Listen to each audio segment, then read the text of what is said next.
Hi, everybody. We're coming back at you with another exciting project today, and I want to thank you for joining me on this channel here at SilverSilk and more. This one's a project that I've been dying to kind of turn into a formalized tutorial for a while now. I've shown it previously at other live virtual events, and I think it was just time. It was just time to put it into a project. And what a fun design it is to make. It's so easy to put together. I think it demonstrates the use of um, beading wire done in such a clever way, and you can really mix and match the colors, as I'm going to demonstrate with everything here in a bit, and it just works up so beautifully. And it's a really instant gift project idea too, by the way. Let me show you what I'm talking about. So this is the Cloverleaf pendant, and we're going to be using check glass beads. We're going to be using a little bit of soft flex wire and some crimps, and we're gonna assemble this beautiful, quick little star-shaped or cloverleaf shaped pendant, however you want to interpret it. I love all the different color combinations I've come up with at this point. This project was sort of reinterpreted and even boosted forward, in my opinion, from Danielle Wicks, and who sort of took on using two different dual colors of beading wire. And I just thought that this was a phenomenal combination. And she strung it on the waterfall or Meridian Sea Capture Pearlesque chain, and I just thought this was pretty fabulous. So I'm gonna drop down to my board, what I've got working here, and some materials that I want to go over with you guys. Tools are not something that I'm going to cover because that is a separate video that I've included in the video description. You can click on the link and find an entire video just dedicated to the tools that I use. And so I'm just going to go ahead and go straight into my supplies, which is the 18-inch capture chain, or in this case, I'm using pearlesque chain, which really just means that it is a capture chain, but it's got another layer of knitted goodness on it. So the first layer is a ball chain core. Let me try and give you guys what the end looks like here. It's a tiny little 2 millimeter ball chain core that has a rainbow tinsel that's been knitted over it first. In this case, it's sort of a blue rainbow tinsel. And then knitted over both of those things is the wire that's as thin as human hair. And what a combination this is. You guys can get real up close and personal with it here on camera, and I can just you can imagine how many sparkles are in this. But what a beautiful chain to pair with the check glass that we're going to be using today. This comes as a 3-foot spool, meaning that you'll have enough to complete your necklace, which is recommended at 18 inches, but you could certainly adjust accordingly to your necklace preference size, or just, depending on if you're wanting to give it away or sell it later, you can adjust to that as well. And then you have plenty left over for a bracelet if you want to make a couple to kind of pair with it. I always do love a good little set that goes together. So you'll need all of that. You'll need a couple of single strand end caps. Here I'm working with dark rhodium. It has my silver silk stamp right on top. And the metal is a brass inner metal that's been layered, or plated rather, with 5 layers of plating on it. So you are getting an insanely high gloss polish, and it is hypoallergenic. And you will also, let's see, I always miss the third point. That I can't remember for the life of me. These findings are incredible, though, just based on their quality. Now I'm really trying to think what that was. It was it was on the tip of my tongue, and I completely just blanked. My findings come in 6 different colors, and they're just absolutely stunning. I'm sure that point will come to me later, and then I will interrupt this entire video and say, I remember what my metal findings did. Here's the lobster claw, by the way. That's later down in the menu, and you'll need a couple of jump rings as well. All right, and oh, by the way, these have individual little teeth inside of it that grasp onto the ball chain. So they're very easy to use. And all you do is you just insert your wire right into it, and then you just clamp down on your pliers, and those little teeth will catch on the ball chain core of the knitted wire. But I've also realized that they work really well with the leather cord as well as the pipe chain that I carry. There's something about those little teeth that work well with grasping those different materials or whatever's inside of it. So, yeah, these are recommended for that project. Again, this is the dark rhodium colorway. And I've got matching crimps as well, which is at the very end of the list. This is from Softlex Company. I love their crimps. They're seamless. They have a thick wall, and their dark gunmetal color just matches so perfectly. Oh, I remember what my point was. These, as well as the crimps, are tarnish resistant. That's what it was. And it's funny that I remembered Softflex wire crimps being the same as my very own silver silk crimps. But I think if you're really wanting to adjust your quality as you have grown in your jewelry making experience and know a lot more than probably what you did before, then it's really important, as you know, to invest in good materials that are going to last a long, long time. So, brass versus pewter is just a stronger metal. It's going to be a lot more durable over time. And because they are tarnish resistant, if stored properly, they are going to keep their shine and polish and beautiful color throughout their entire life. Let's see. We have some check glass. Oh my gosh, I wanted to show you guys this. Look at that. Is that not the most gorgeous color you have ever seen?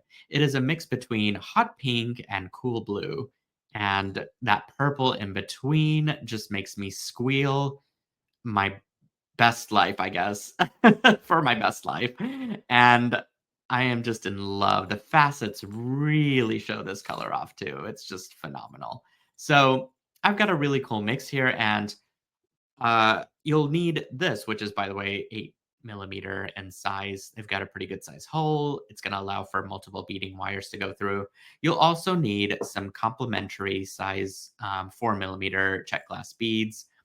These don't have multiple wires going through, and having a solid color is just going to help kind of make it disappear into the design. And quite frankly, when you're competing with a color like that, anything's going to disappear. So just have a few out to the side, though. You'll need those for spacers.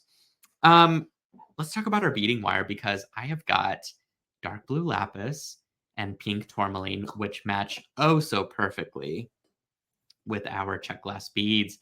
This is where you can get real crafty and really hone in on your color scheme and just use all those beautiful colors of Softflex wire with your design. And I already went ahead and pre-cut my links there to be 14 inches.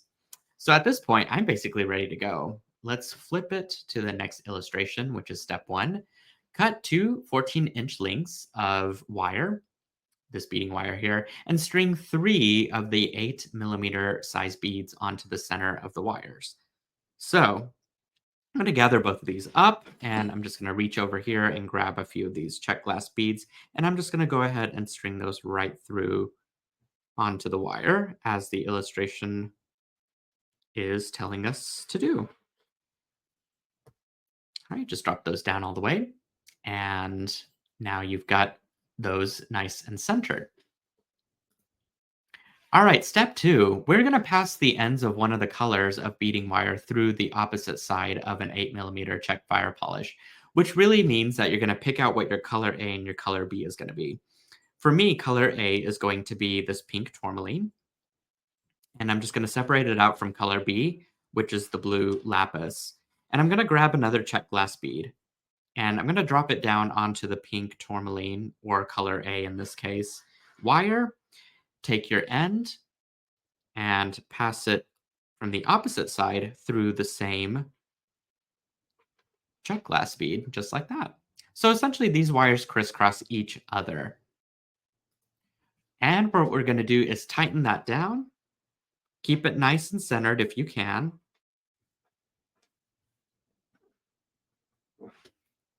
Beautiful. It's already looking gorgeous. Amazing. I could just call this finished. Actually, I'm not going to. We've got a lot more. We've got a lot more to assemble, but it gets fun. Like there's so much more to this design as we sort of progress forward. But aren't those colors just amazing? I'm going to pop these guys up front so that we can easily string on. And I'm going to also center my wire because sometimes it can get a little out of hand as we stitch through this, and I want to make sure that we are as equal as possible. Okay, to each of those strands, I'm going to string on a 4mm bead. So there's one, and there's two.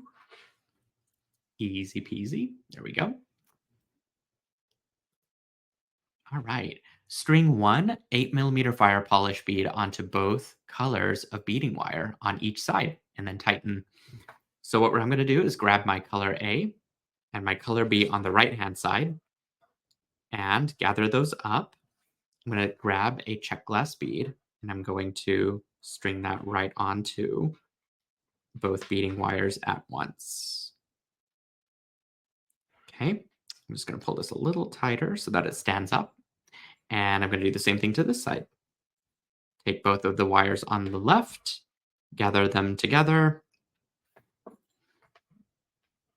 grab a check glass bead, and whoops, string that right through that hole.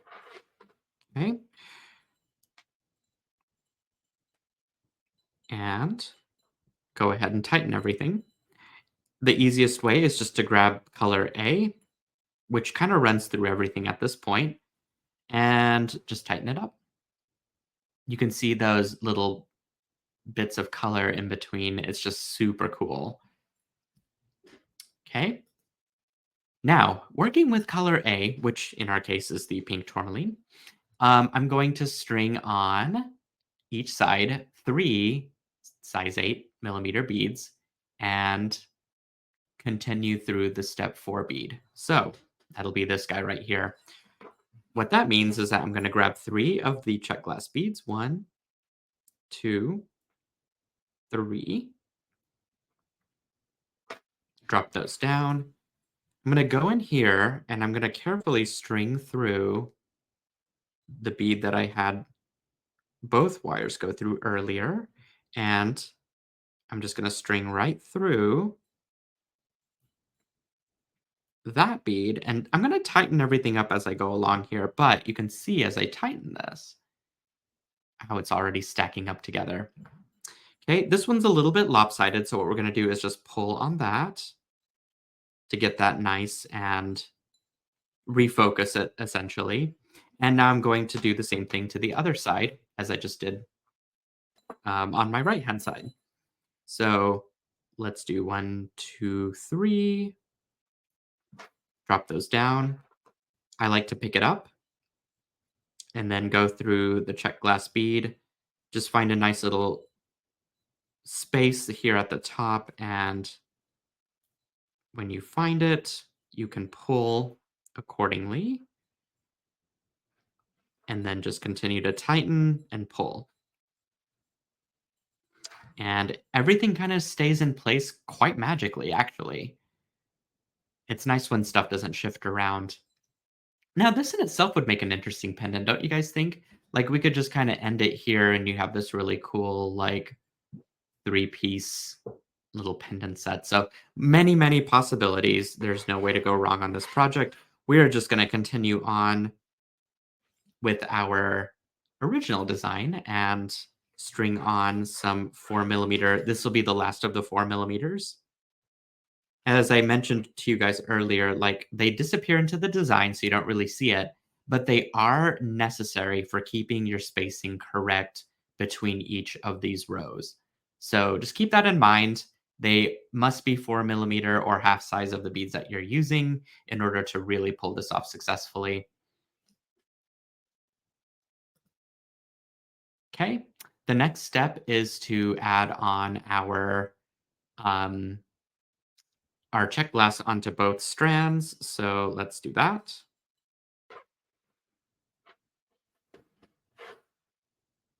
We'll do one on this side, drop that down, get it nice and tight. Oh, wait a minute. I need a backup. Whoopsie. Oopsie whoopsie. Okay. Just kidding. We will keep these on here, but what we need to do is crisscross our color A wires into a check glass. I knew I was missing a step in between here. So let's do that real quick. Go ahead and pick up a size 8 check glass, crisscross your wires, pull it right through, and drop these beads into that in between space.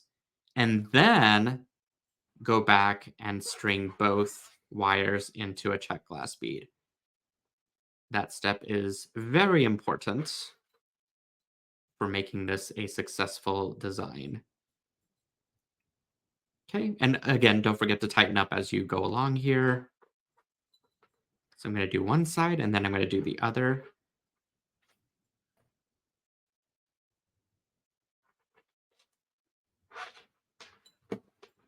Perfection.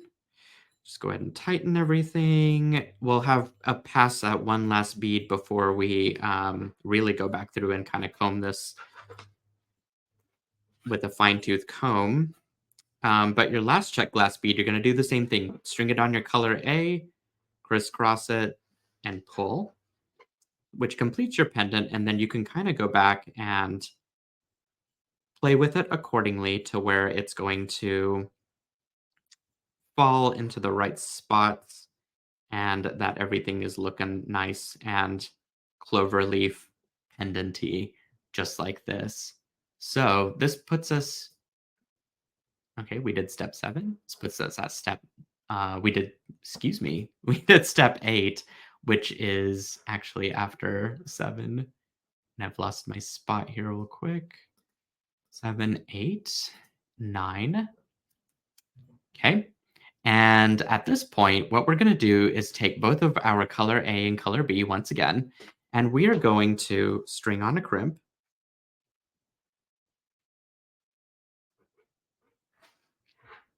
And we're going to pass both wires through a crimp on each side. So I'm going to do that here at the same time.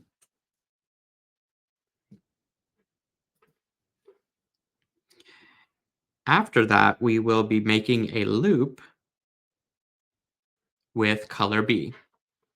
Okay, so here is what it looks like up close. All those interconnected wires makes it look so cool, almost like a circuit board. Okay,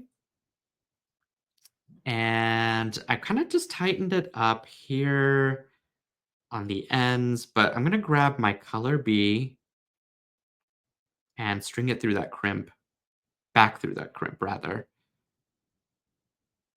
here at the end. And I want to leave a loop that's going to be big enough for my capture chain or pearlesque chain to go through and have some freedom to move around. I think this looks pretty good. It's probably about a 5mm size loop, which works for me. And I'm going to use a pair of magical crimpers, but feel free to crimp with just a regular pair of crimpers too, if that's easier. I want my crimp to look decorative, and so if I pull this off correctly, it should look like a little ravioli shape. This only has the one divot to work with, and it's round. And so the idea here is just to sort of smash it around until it becomes a spacer. Just like that. Neat, isn't it? So I'm going to do the same thing to the other side, and then we'll just trim up everything together all at once. And also keep in mind, before you crimp this last one, to make sure that it fits, not fits, but necessarily, but measures the same as the loop that you created earlier. And so I'll just fit this right through. There we go. And I just want to make it nice and even with that other loop. So that looks pretty good. Kind of happy with that. And I'm going to put it into my magical crimpers, give it a good squeeze, turn it on its side, squeeze it around and around till it becomes a small little spacer, just like that. And at this point, I'm ready to go ahead and cut everything off. So I'm going to grab my cutters and just begin clipping all of these wires away. Be sure not to cut the wrong one, though. I've done that before and quite tragic once you get around to almost completing a design and then having to go back and redo it because you have accidentally not did yourself a favor and cut the wrong thing. In this case, I think we can say it's safe to say that we both, the pendant and I, have won today. So I'm gonna just take these off to the side.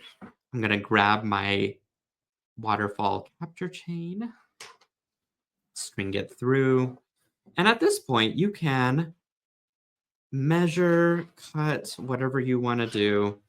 Your necklace. I think I'm going to make this probably about, oh, maybe a 16-inch necklace. So I'm going to half this, perhaps 18. I'm going to do 18 inches. Okay, do 18 inches. And I'm going to grab my findings now and put all this stuff together. So let's grab our single strand end caps. Go ahead and put your chain all the way in. Grab a pair of wide nose pliers, give it a good squeeze. You can actually feel that chain getting secure inside of the end cap. Whenever you do this, make sure you have your logo side facing up for both ends. Whoops. That way it's consistent and one thing doesn't have it on the opposite side as the other. I like consistency in my design. I'm able to grasp this. There we go. It makes it look like it's intentional with purpose and higher end. Okay, once you've crimped it, and this has so much room to move around. I love that. I'm going to grab my findings. Okay, just grab yourself a jump ring, string it through. I'm going to put it into my lobster claw, and then same thing for the other side. Okay, I love the magical crimpers for many reasons, but the fact that I can use them as chain nose pliers is pretty awesome. All right, go ahead and close that up. And I've got my binding all attached, which looks great. And then I've got my pendant all finished. Look at that.